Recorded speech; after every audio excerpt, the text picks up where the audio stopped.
If somebody has to choose a career in 2025, how should a new graduate from law school choose their career path? Don't go to law school and don't become a GC. You became a general counsel pretty quick. People generally like 25 years or 20 plus years. Tell us the secret sauce. Right place, right time. What actually got me in law school and got me really interested and set me on my journey was a class on entrepreneurship.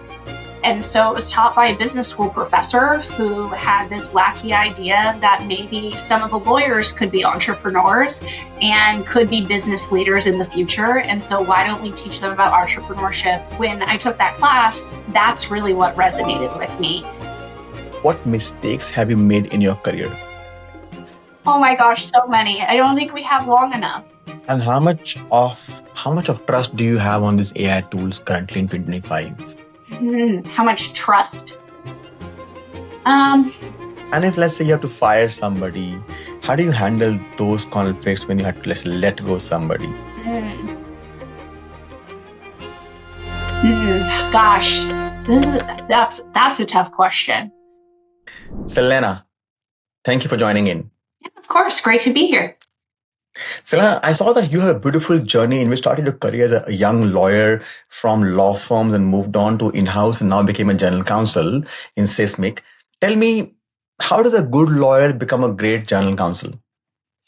Ooh, it's a good question. I think for me and my own journey, it's been about learning the business. Because as a general counsel, our remit is so broad. We have a 360-degree view on the business. And so for me to be effective, learning the business, learning how we got here, learning the journey we've been on, why decisions were made, how they were made, what those trade-offs were, and how everyone operates has made me successful. Because I'm better at my job when I have information and context. And I think getting that information and context early and often is a great way to show value early, but then also deliver good results that are durable and longer lasting for the business. And they don't teach you that in the law school? No, they don't. Although I did, I'll give a shout out to UCLA. I am a UCLA law grad, and I felt like I hadn't quite found my niche in law school. There weren't classes that really clicked for me, and I don't think that's uncommon. I think a lot of folks probably didn't sit down in property law and have a lot of fun, or rules of civil procedure and have a lot of fun. But for me, what actually got me in law school and got me really interested and set me on my journey was a class on entrepreneurship. And so it was taught by a business school professor who had this wacky idea that maybe some of the lawyers could be entrepreneurs and could be business leaders in the future. And so why don't we teach them about entrepreneurship, starting companies? And when I took that class, that's really what resonated with me. And I dove deeper into that area, took additional courses on it. And that's where I ended up focusing. So I do have to give a shout out to UCLA for actually doing something practical. Beautiful. But do you think all the law schools are so handy that they actually equip you for the real world? Because I did my law from India, and only about 30% of it is I'm using in my actual career, and 70% of things I learned actually in the job. Oh, what's your take on that? You know, I think law schools teach you how to think skeptically and think critically and to challenge and to understand the why. And I think that is a good skill. And I think in a lot of ways, we use that all the time. So they train your brain. Now, do they teach you things that are substantive that you use every day? Probably not. Although I did, especially early in my career, use like the cap table skills I learned in law school, things like that. But for the most part, they're probably not the most practical, but they teach you to think. Beautiful. If somebody has to choose a career in 2025 between going and becoming a partner in a law firm versus becoming a general counsel in-house, how should somebody, a new graduate from law school, choose their career path? Oh, gosh. I'm a big believer that one size fits all is not the right choice for a career. So, whenever I counsel folks who are thinking about going to law school or thinking about what their journey could look like, I always share my journey. But then I say, you're probably not going to have this same experience because I happen to be in the right place at the right time, or maybe the wrong place at the wrong time. We'll see how this career ends up. But you never know. And you never know where people might fit in or take a chance on them. And so I'm super mindful of trying to give somebody broad sweeping one size fits all advice. I think Mm-hmm. if I think my advice would probably be find something in law school that attracts your interest. If there's nothing there, that's okay. But don't just chase the prestige or the money. Find something from a career perspective, something substantive that you think you could really sink your teeth into, that you could see a future in. Maybe that involves being in house. Maybe you say, I really want to work on films and in television. And that's my dream, is to bring these things to life. Well, I saw a great role at one of the Disney studios posted today for a first year. That's great. I think that's a great opportunity. If what they want to do is go help movies get made, I think that's an awesome first job, and you can go do that in house. If somebody says, I'm not really sure, I know I want to make a lot of money and I'm willing to work really hard for it, maybe go do a rotational program as a first year at a large law firm if you can get it, and go try a bunch of different things. I don't know what the right answer is. I think for me, I didn't want to be a partner. When I was in a law firm, I looked around and I realized that the prize for winning the pie eating contest was to eat more pie. So I decided to go in a different direction. But there are lots of people where that actually is a great outcome for them. And so I don't know. I'm kind of punting on your question because I don't think one size fits all here. Okay, that's perfectly fine, Selena.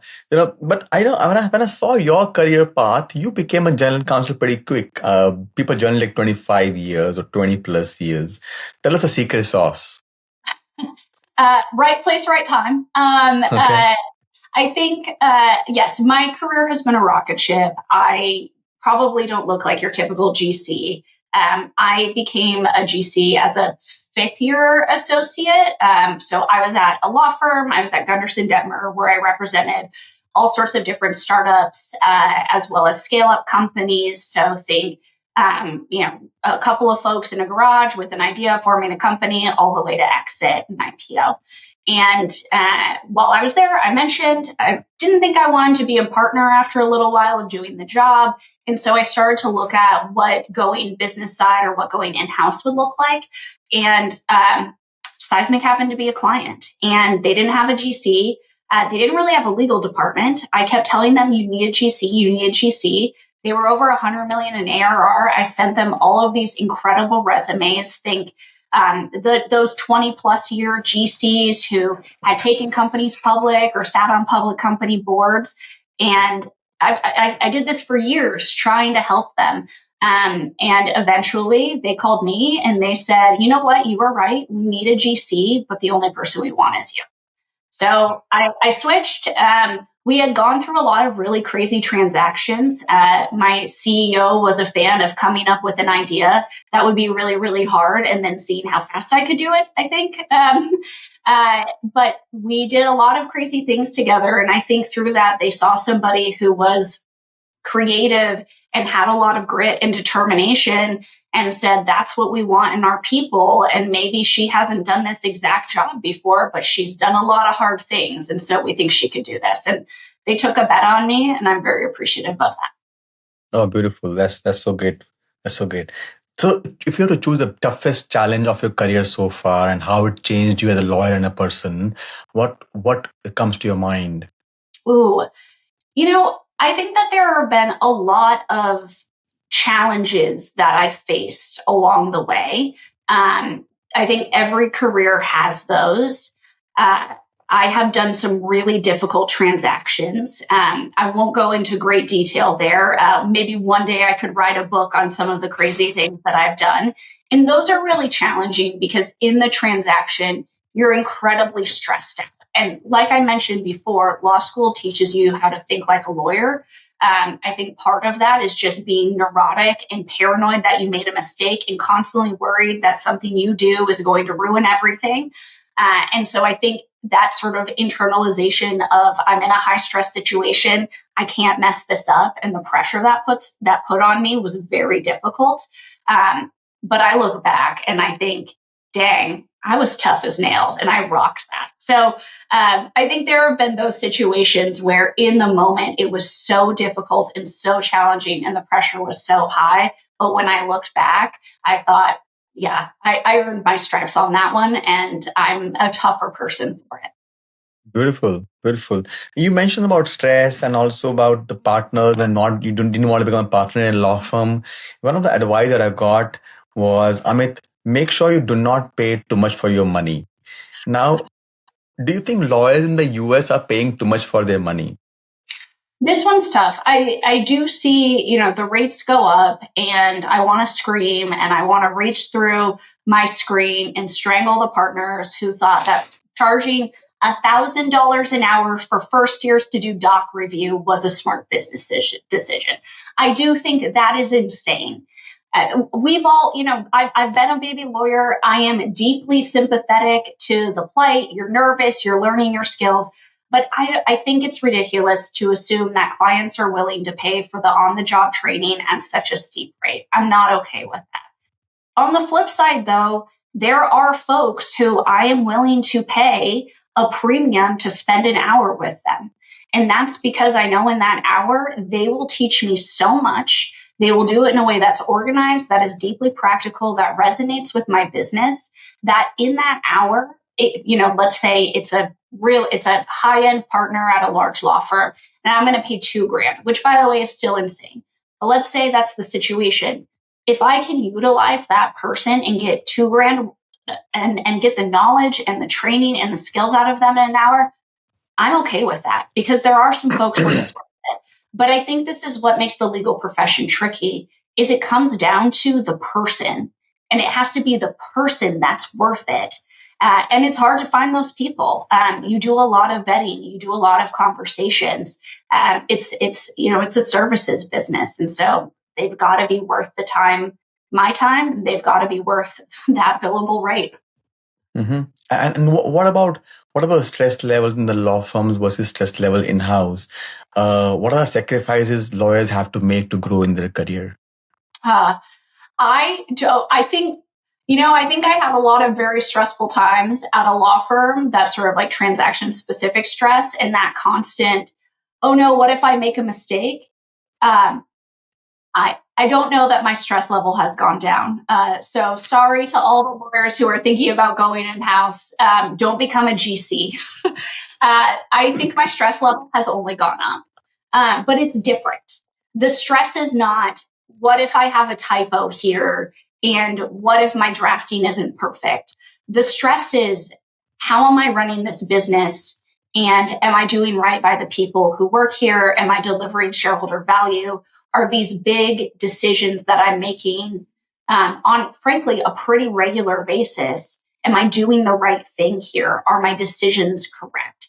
And I found that maybe that was one of the biggest changes from outside to in-house was when you were outside, you delivered advice and you said, okay, do what you want with it. You'd have dialogue. And then it would be up to the person that you were delivering the advice to make the decision and to own the decision and implement the decision. When I came to Seismic, it was jarring how often I was making decisions on a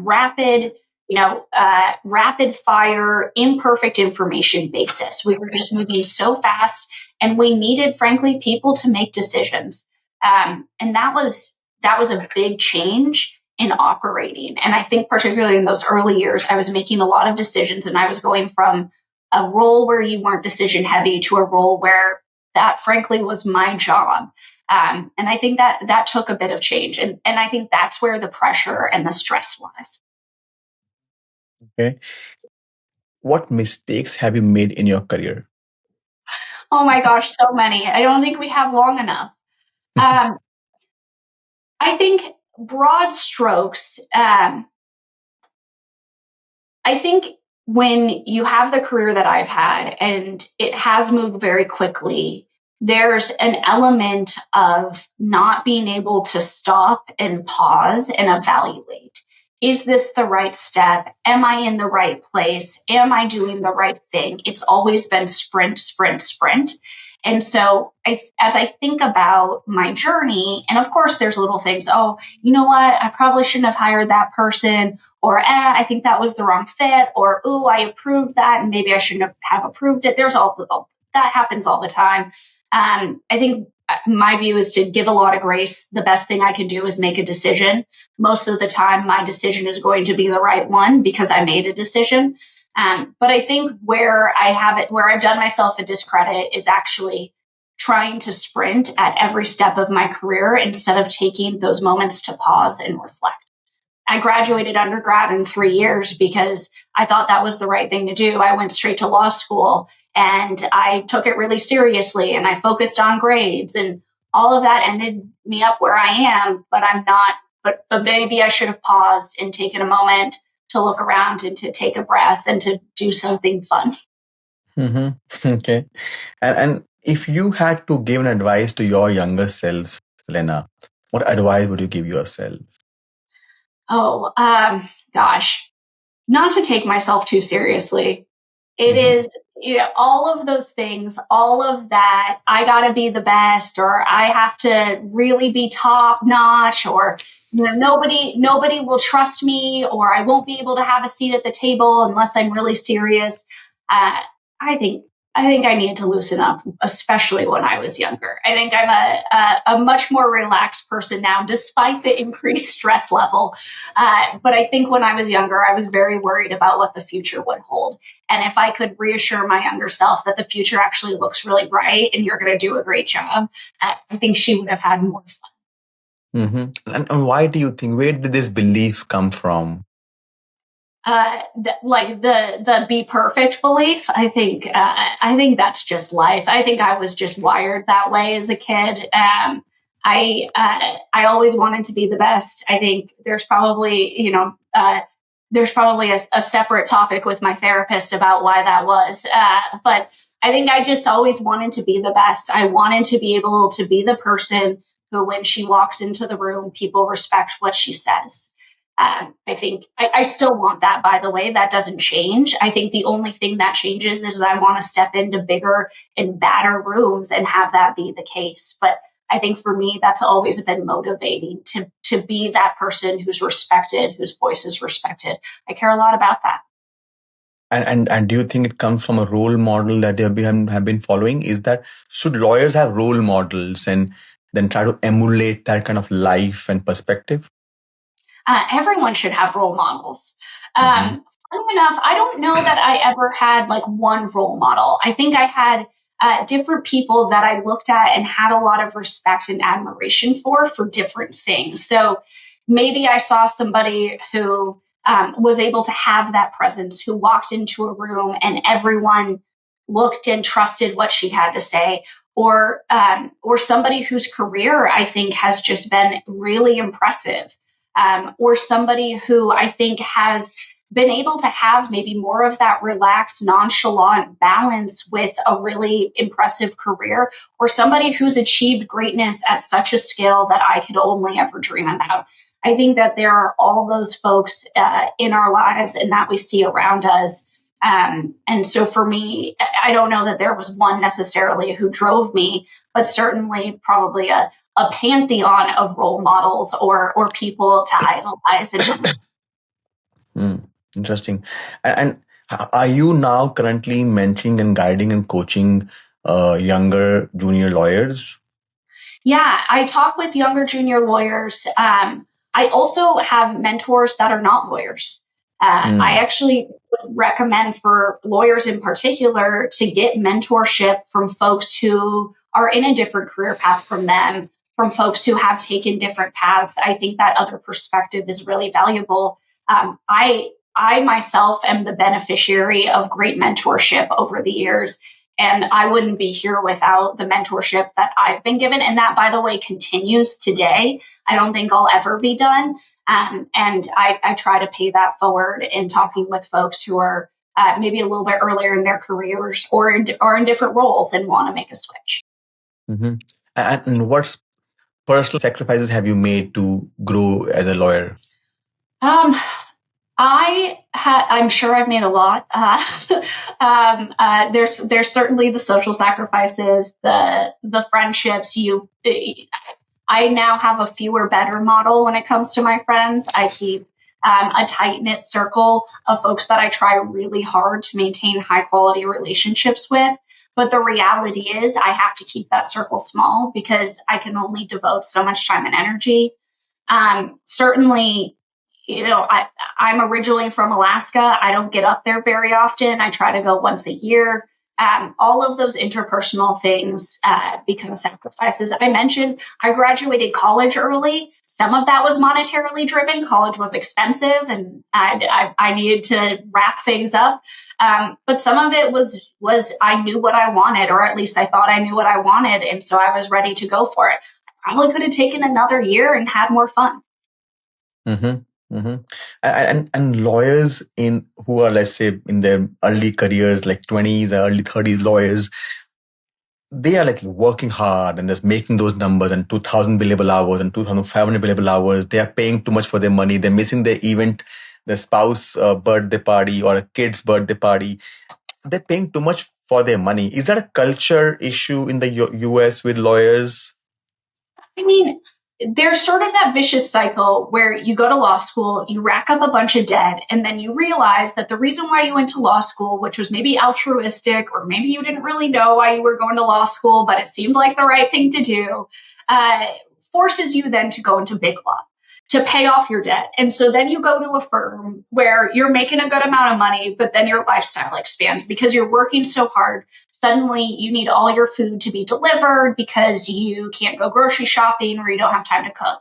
Or, okay, well, now in order to have children, I actually need a full time nanny, and nannies are expensive. So therefore, I need to continue working in this environment. It is this crazy cycle. And I don't know what the answer is to that. I don't know if it's don't go to law school. That's probably not the answer. I do think that for a lot of folks, law school might be the right thing. Although, if anybody wants to be talked out of that, I'm happy to talk to them and try and talk them out of law school. I think I'm happy to give you the pros and cons. But I think that there are a lot of folks who lifestyle creep is a real thing and it is a real challenge, and it keeps folks entrenched. I also think that for a lot of lawyers, we're probably a little bit of we're a little masochistic.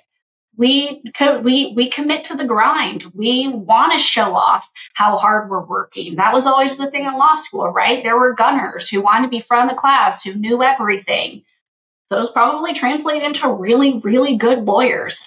I don't think I was a gunner, but I was always in awe of the people who looked like they knew everything. And I think those folks probably like the grind. They want to show how many hours they're hitting. They want to show how hard they're working. And maybe that catches up to them eventually where they realize this was a mistake. But I think that there's a certain breed and we're built a certain way. Lawyers like to hustle, for better or for worse. Hmm. Okay, very interesting. Tell us about your work in Seismic and what exactly are you focusing on as a general counsel? What's your role and what are you ensuring in the company? Yeah, so Seismic is a late stage SaaS company and leader in revenue enablement, where we make software that helps go to market teams crush their goals and do it more efficiently by making every interaction with buyers valuable, meaningful, and effective. We are based in San Diego. That's where we're headquartered, but we have offices in 8 different countries. And gosh, headcount wise, I think we're maybe around 1,300 employees, somewhere in that range, but don't quote me on that. We are, and we're on the larger side. We're approaching 400 million in ARR, and we sell our software into some of the biggest organizations in the world, big blue chip companies, financial institutions, big customers that are hard to land, but then once you land them, they stick with you forever. My role as a general counsel has really evolved over time to meet Seismic's needs. So when I first started, there wasn't much of a legal team here because we sell into big companies. What we sell is a contract, and that contract process is big and it's arduous. And so really what we needed when I started was a team to support revenue. But as things evolved, I was able to start to expand. Okay, well, supporting revenue also means building great products that look around the corner. So building out the product counseling, the privacy components of our overall scope. I'm a corporate lawyer by background, so doing a lot of that corporate work, really building out a full stack department that can tackle the needs of a company of this size and scale. I think top of mind for me right now is the regulatory environment that we're in. We talk among GCs a lot about regulatory whiplash. Europe's doing something different than the US. How do you comply with both? Can you? US versus states, proposed bills, regulatory agencies. It's all over the place and it's on all sorts of different topics. And so we're in this environment right now where I need to keep the lights on and I need to continue to improve in those key functions. But I also need to have some flexibility in my schedule, in the schedule of my people to say, okay, something else new just came up and it's coming up fast. How do we react to that? So it's a very interesting time to be a GC. I was talking to somebody who said, hey, maybe it's job security. And maybe it is, but I think there's a level of what we used to have was regulatory change, but at a slower pace and a little bit more predictable. And now we're in this environment where you don't know necessarily what's going to come next, or you think you might have an idea of what's going to come next, but you're not sure if it's going to happen. And do I prepare? And it's impacting how we run our businesses. And so I think a lot of that is what's consuming us right now. How do we adapt? So Seismic gives you opportunity of working on a variety of things. If a younger lawyer has to choose between a company like of Seismic size with $400 million in revenue and let's say 1,400 employees versus going to a large corporate, let's say Google. I was talking to General Counsel of Google as well. How should they choose that? What's the role difference between working a large corporate like say Google versus Seismic? What's the role differ? How does the role differ between of GCs? Yeah, well, I'm currently hiring right now, so people should go apply for my jobs. I think in a smaller company, there's a lot more opportunity to have an impact. There really is.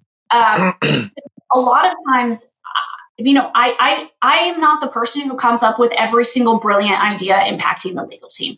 A lot of the time, the best ideas that come up in how we operate, how we handle certain issues, how we triage risk, come from folks who are boots on the ground, dealing with something, rolling up their sleeves and saying, I have a good idea. Well, at a company like Seismic size, we're a heck of a lot smaller than Google. That idea can translate into action, can translate into business impact pretty quickly. At bigger companies, you may not have that. You may be somebody who slots into a well-defined process, who has very clear guardrails on when they can say yes or no, who has very clear operating instructions. That's attractive for a lot of people who say, I want clarity in my day-to-day. I want to know what to expect, and I want to know what to do. I don't want to live in the gray. I need people at smaller companies to take responsibility and to live in the gray. Okay, well, we might not have a playbook on something. Is this something we should spend time playbooking? Maybe. Why don't you go do it? And I think it just kind of depends on the personality of and what that person wants. I give a ton of flexibility. I give a ton of responsibility. And I look for people who have the attitude and aptitude to be able to say, put me in, coach, I've got it. Beautiful. So Celaena, tell us about currently as a general counsel, how much of work, how much of your reliance is on AI, and what are you doing about it? Yeah, so AI is an interesting topic. We have, I'll say, there's a couple of different AI lenses that I have. So there's the AI in the product. How do we build AI that brings value to our customers, that meets regulatory compliance requirements, and that is sellable, valuable, and successful? So there's the how to build AI component. Then there's the how do I use AI to make my legal team component or a legal team more effective component. And then I actually lead our company's what we call the AI in Everything initiative, which is how do we enhance company operations? How do we think about doing things differently at a corporate wide level with this new technological evolution? And oh, by the way, how do we stay on top of that technological evolution? Because it is changing constantly. So I wear, I guess, 3 different hats in that regard. So it's super interesting. Talk about it every day. I use AI every day. And it's a space that I mentioned before, subject to a lot of regulatory scrutiny. And so, how do you stay on top of the regulatory whiplash? But also, how do you make sure that you're using the best of the best and that you're doing the things that are going to help you be more successful? I'm happy to chat more about AI, what we're doing in the legal team, how I look at it from a big enterprise perspective, and go deep wherever you want. Yeah, let's do that. Let's, because our audience want to know that. Yeah. All of it. Okay, so on the legal team, we, 20, I want to say 2022, when all of the AI tools first started popping up, like the legal specific AI tools, my team was demoing them like crazy. We were probably testing an AI tool, a new one every month, doing proofs of concept. And what we were finding in the beginning is they frankly just weren't that good. They added more work to the plate to get right, and I needed something that could be adopted by my team. After a lot of trials and a lot of errors, the market, I think, had started to improve, and we ended up landing with GCAI, which is a tool that every single person on my team uses. I think some people probably use it like your standard chat GPT, let me ask it a question. But a lot of folks use it to run playbooks, to help with redlining, to review things, to do legal research. And that has been super effective.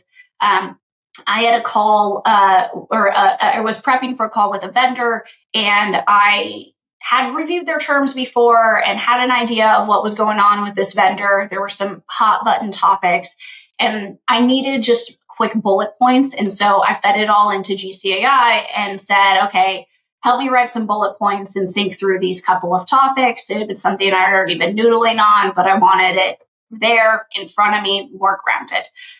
Great example, quick, dirty. I needed something at my fingertips, and this was much faster than trying to write it up myself. But there are all sorts of different interesting use cases, comparing different red lines, doing regulatory research, and later finding it. And so that's been a big one for us. We're also implementing a couple of other pieces of software that I won't name drop just yet until I know they're actually going to land for us and deliver value. But we're implementing a couple of other things as well that are pretty interesting. And then we use agents in various areas to help us find information, to answer FAQs, to help triage. So there's a lot of interesting things there. And I think the legal industry and AI in the legal industry is going to coalesce at some point. And my hope is that we get an end-to-end solution that allows for the intake piece of the puzzle to connect to the CLM piece of the puzzle, to connect to the analysis piece of the puzzle, in order to elevate the lawyers to that decision-making layer or that judgment layer and remove the sort of toil or work layer that, frankly, in-house teams do more than outside counsel. So I'm pretty optimistic about the state of AI for legal teams in particular. Yeah, that's very powerful. When you spoke about using agents, do a lot of stuff. Are those agents you're building custom agents yourself? Or are you buying something off the shelf? We are building them ourselves. So we are a Microsoft shop, and we use Copilot. And so we build our own Copilot agents for different things. I think that there are a lot of great uses for agents. I think you can connect them into different systems, but at its most fundamental, an agent is a little bot that you created for a specific purpose. You give it instructions that are more detailed. You limit its universe, or you expand its universe. You give it instructions. You tell it to act like a certain role. And I found that to be pretty effective when you want to constrain its responses. And so, for example, if I want to know certain security protocols in our information security practices, I could have an agent that's dedicated to our security, and that reviews our SIG bundle, our standard information gathering bundle, and that is familiarized with only that set of materials. And then I can ask it questions. And that's something that I can set up without too much effort, but streamlines things a lot, especially, I mean, hundreds and hundreds of pages and detailed information and technical information really helps break that down. So we've got several different use cases. And then I think at an enterprise level, you start to think about, well, how do I string all of these together? How do I create different use cases? How do I connect them through your Workato recipes and automations or whatever your automation tool is? There's a lot of interesting things I think we can do from an enterprise efficiency perspective to help reduce that toil that employees face, or some of those challenges on how do I do X or where do I go for Y, by stringing a few different things together. Interesting. And these agents are being built by the legal team, or you take help from the engineering team to build those agents specifically for the legal team? We do it ourselves. Nice. So we are, yeah. So, I mean, the nice thing about having an in-house team at a software company is all of us are relatively tech savvy.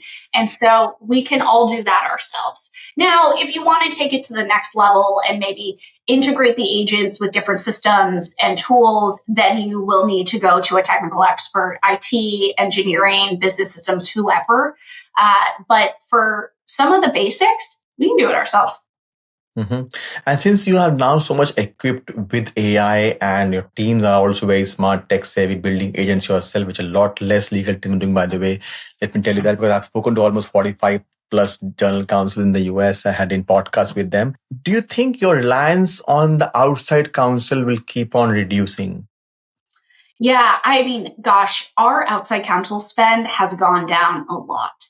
And that's not necessarily, like I said before, I actually think there's a time and place where calling the $2,000 an hour lawyer does make sense. And I'm not going to get AI to do that for me. That's not, I want to have the sort of more strategic, nuanced conversation than AI is going to be able to provide. But there is a lot that we can do ourselves. Some of it is just through the shifting of capacity. So somebody might be more efficient because they've reduced the toil or the manual labor at a lower level. And so now they have time to spend thinking and researching and, frankly, calling peers, networking on a certain topic. That's really valuable. So AI can help us that way, where it doesn't directly address the outside counsel spend problem, but it saves my in-house people time to go be the self-service lawyers that I know they can be. The other thing is you can start to get a workable knowledge on something through some of the more targeted research. Now, again, we're not filing briefs with AI cited cases over here. Everything we do is going to be high quality, and we have to make sure it is high quality, and we do check that. But there is a level of legal research and familiarization that you can do before maybe calling that outside counsel. So maybe something before would have taken, I don't know, 10 hours of billable time. It's now cut down to 2. And that's a big cost saving. So as I've seen our spend over the years, it's been incredible. In fact, we had some turnover on my team, gosh, at the start of this year, and we were able to keep the lights on, maintain business, keep the trains running on time. I think almost entirely because we had an AI solution implemented and in place that was helping folks make the most out of their days. And you just perfectly summarized it because after my conversation with so many general counsels, a lot of them are saying we're doing a lot of stuff in-house and we're reducing our reliance on the outside counsel. So what's the future of the law firms then? I mean, look, there's still value in having the strategic advice. I'm not going to go ask AI on how to deal with maybe an investor issue or an investor relations challenge or how to advise the board on certain topics that are sensitive. I'm just not there. I need the $2,000 an hour lawyer for some of those things. But I can cut down on my reliance of that $2,000 an hour lawyer, or more specifically, that lawyer's team. So it's not replacing the veteran partners who know, the regulatory landscape inside and out and have their eye on the ball for what's coming next. But is probably to an extent replacing the mid to junior levels of their team. And how much of trust do you have on these AI tools currently in 2025? How much trust? Um, On the output? yeah, I may get cited sources always, and I often do check those sources. It depends on what I'm doing. Do I need something to be extremely high quality? Less trust. Mm. Um, uh, is it something where my level is good enough and I just need, what we call the rowdy version? If I just need the rowdy version, it's probably fine. So I think it depends. That's the big thing about being in house. When I think about in house versus outside counsel difference, I'm a big believer in good enough and good enough for the situation at hand. Sometimes that means absolutely stellar and perfect. And sometimes that means rowdy. And AI is really helpful with rowdy. That's a great framework. How big is the currently team in Seismic, the legal team? Oh gosh. Yeah, how big are we currently? 10? I should know this. I also have information security under me, so I think Okay. so that could be a little confusing when I look at my total org, but I think 10. We are Mhm. hiring. We are hiring 3 more people, hopefully by the end of this calendar year. So we are seeing some expansion and growth on the team. But as you might imagine, some of that hiring I'm able to do because I've offset outside counsel spend due to efficiency gains that we have from processes, AI, just talent we have in place.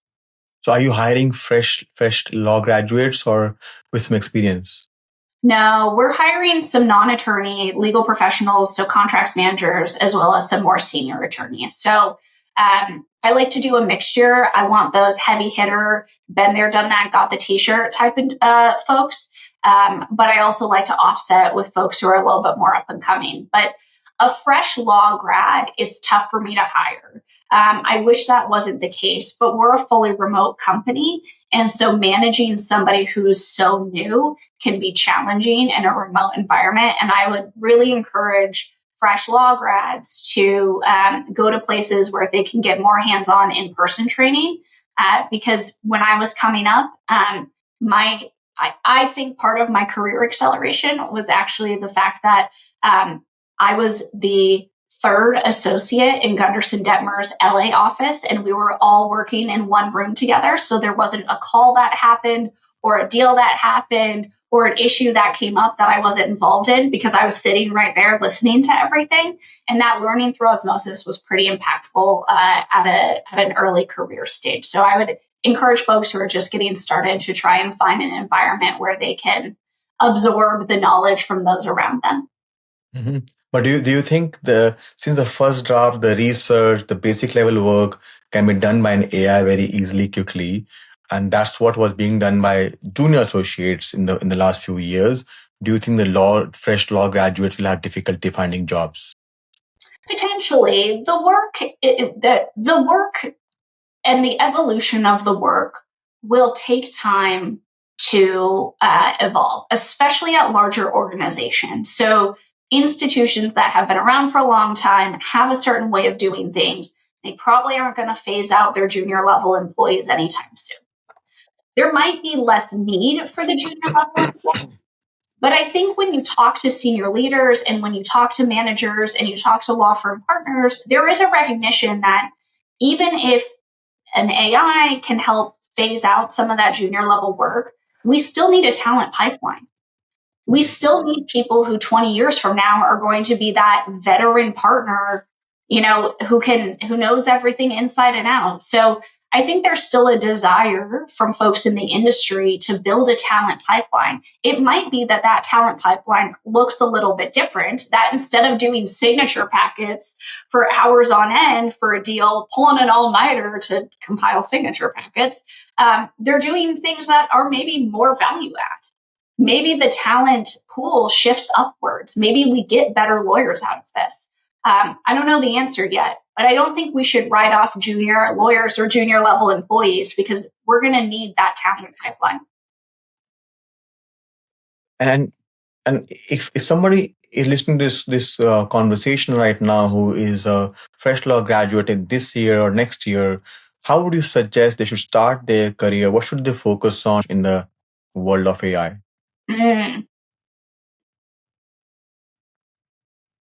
It's a good question. I think if they want to go to a law firm and they want to go do that big law stuff, I'd pick an industry or a practice area that's always going to be there. Mm-hmm. Something that maybe is durable. Bankruptcy. Like what? Bankruptcy is always a fun one. I'm not a bankruptcy attorney. I sat on an unsecured creditors committee for a major bankruptcy case, and it was fantastic. I loved it. So highly recommend checking out bankruptcy. Surprise. But there's always a need for bankruptcy lawyers. Or, I think something that could be interesting for folks who maybe are graduating law school and are thinking, I don't know about this practice of law for me. Legal operations is a space that is in very high demand right now. And so folks who maybe are more technology minded, who can think about how to build out workflows using AI, who want to be more in the operations and systems of a legal function, that's an interesting area that has really taken off. And actually, I know quite a few GCs who are at their second or third companies that they've GC'd at, going in, building out a legal function, kind of like what I did at Seismic. They're at their next company or the company after that, and their first hire is a legal ops person. So I think there's a lot of opportunity because when you think about the challenges that GCs face, there are certainly the legal challenges, but there's also the operational challenges, and having somebody who can help you build out that infrastructure is really valuable, especially right now with AI. So it's a potential career avenue that I think, at least when I was coming up through the ranks, I had never heard of. This is a great piece of advice, Celaena.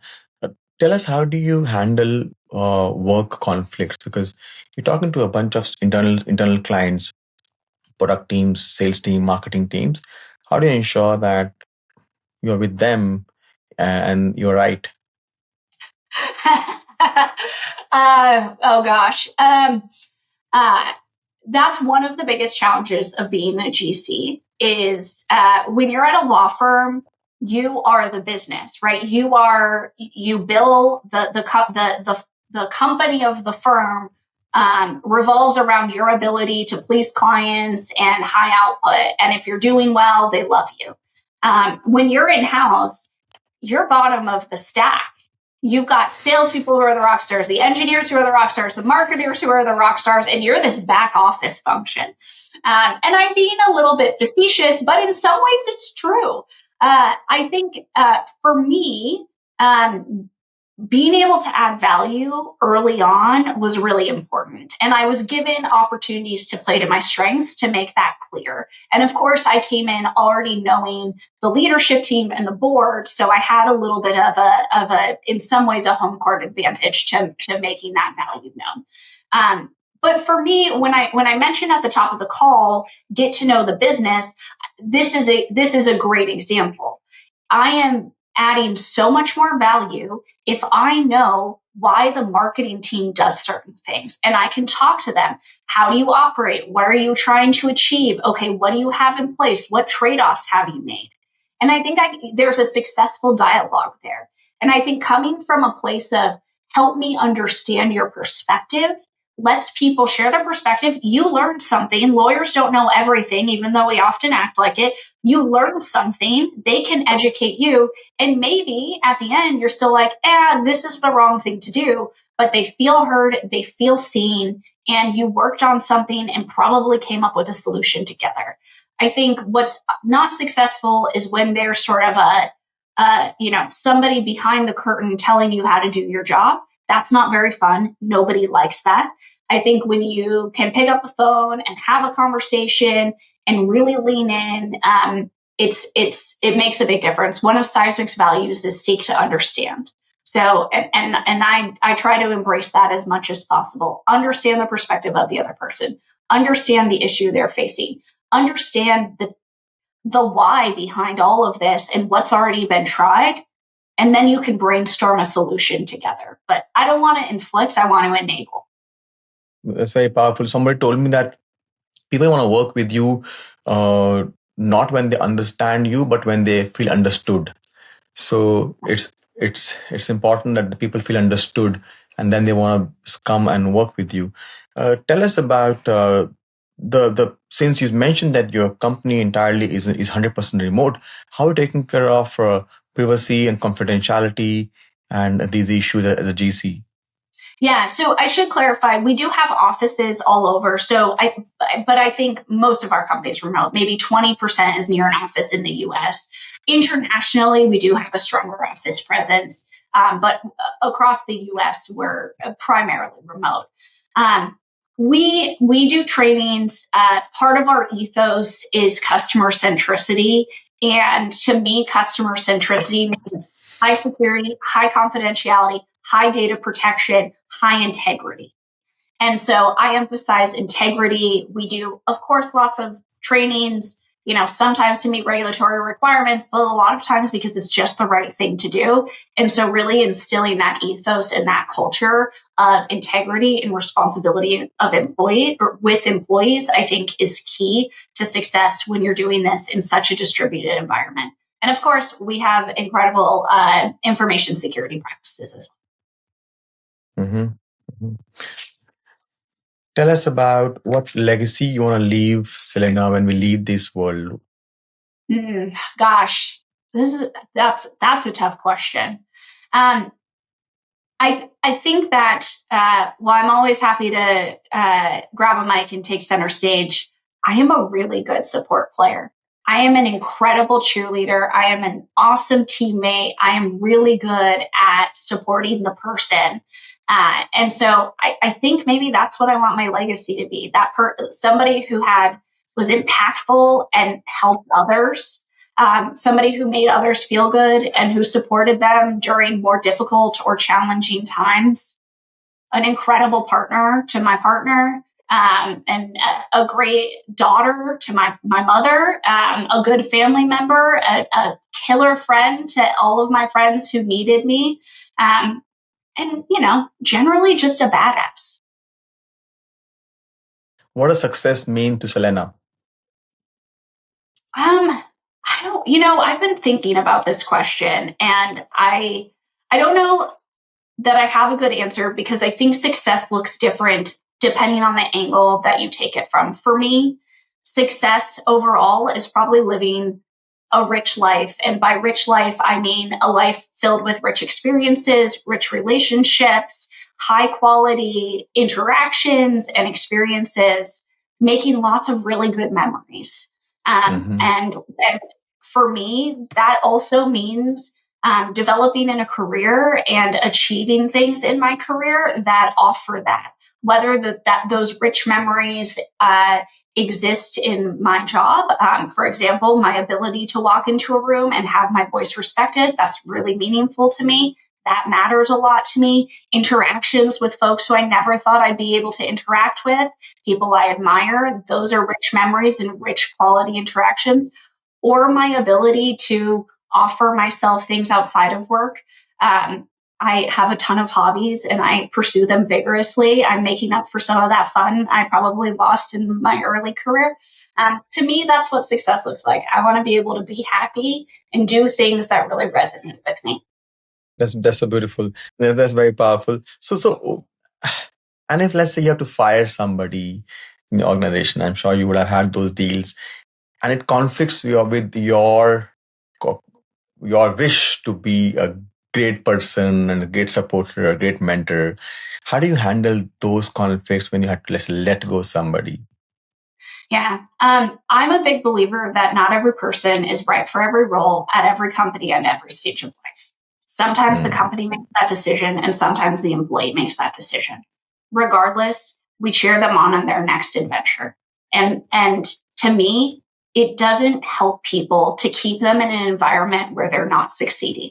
I think it's almost inhumane to trap somebody or to keep somebody in a position that's not right for them. I want people to be able to succeed. And when somebody isn't succeeding, it's not because they're a bad person or lazy or any of those things. They just haven't quite found the right role. And I think a lot of times the right thing to do is to give them that push to help them go find it and be kind and be considerate on the way out. That's very powerful. Celaena, thank you so much for your time today. Really enjoyed our conversation. A lot of these tips and a lot of this wisdom that you have given to us today will be very valuable for a lot of people who are pursuing their law career in law, young lawyers, even lawyers in their early 30s, mid 30s, to how to do the transcend from where they are to a GC level. And really thank you for the authenticity and for sharing all wisdom with us without any filters. Thank you so much. Yeah, thank you. I appreciate the opportunity.